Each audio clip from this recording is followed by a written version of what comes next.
Hello everyone, I'm Lisa from Cabin Ceramics, inspiring your journey with clay. Today I'm going to show you how to make this lovely porcelain tree pendant. To make the porcelain pendant, you're going to need some clay. I'm using grogged porcelain from Valentine clay, but you could use stoneware. If you don't have a kiln, then you could use air drying clay. You're also going to need a square cookie cutter. This one is about 2 centimeters and I got this from Amazon. You're also going to need a rolling pin to roll out your clay. You want to try and get this as thin as possible. So we need to roll the clay forwards and backwards and then flip it over. So porcelain can be very difficult to work with, and that's why I buy grogged porcelain. It's great for making jewellery pieces. I have used other porcelain in the past. I do love using porcelain, pure porcelain, but it can be really difficult to handle. So this is probably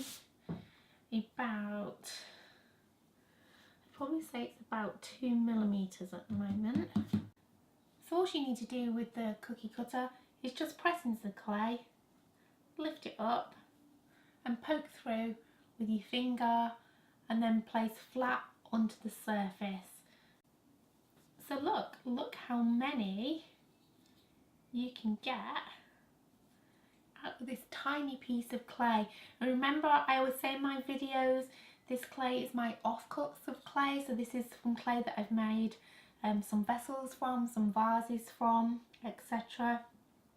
And it's the best way to use up your clay. These are going to dry now. I'll probably give them about 7 days to dry, and then I'll put them in for a kiln firing, which will fire up to 1000 degrees. Once that's done, what we're going to do next is I'm going to show you how to glaze the piece. The square has had a bisque firing. I'm now going to show you how to get the tree design onto the piece. So I'm using an AXA underglaze pen in black. I've got these in quite a few colours. They are so lovely to use if you use a lot of illustration in your work. Okay, I'm going to add the tree design. So it's going to go straight down in a line. There we go. I'm just going to add little tiny dots.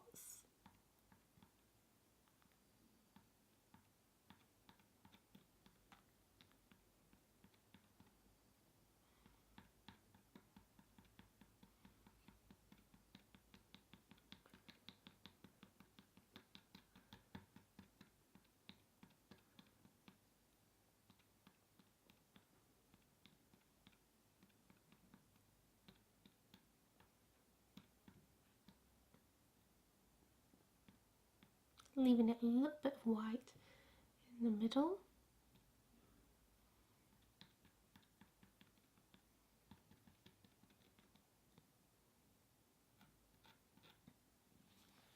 And there we go. So when this comes out of the kiln, it won't be as dark as this. So I usually leave this to dry now for 10 or 15 minutes. I'll check on it, I'll make sure it's soaked right in before we add the underglaze. I'm going to add 2 layers of transparent glaze. This is the first coat.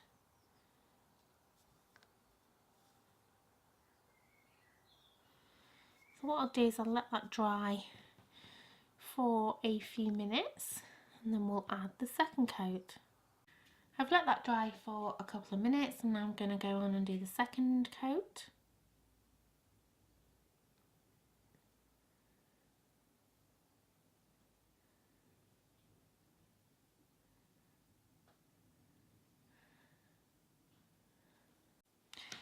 This will now go into the kiln for a glaze firing. yay, so the piece has turned out really well. I'm really pleased with it. It's had a glazed firing. I've also added a bail to the back. So I use these flat bails that you can get from Amazon, and I also use the E6000 glue. All you need to do is add some glue to the bail and stick it on and just slightly hold it down. Leave it for about 24 hours and then just add your own chain. I've got a 20-inch chain on here, but you could go longer or smaller. This is a silver plated chain, but you might want to get yourself a sterling silver chain. So yeah, so I'm really pleased with how this turned out. If I've inspired your clay journey today, why don't you make some pieces and then send me some pictures so I can see how they turned out. So remember, okay, you might not have a kiln, but you could use air drying clay instead.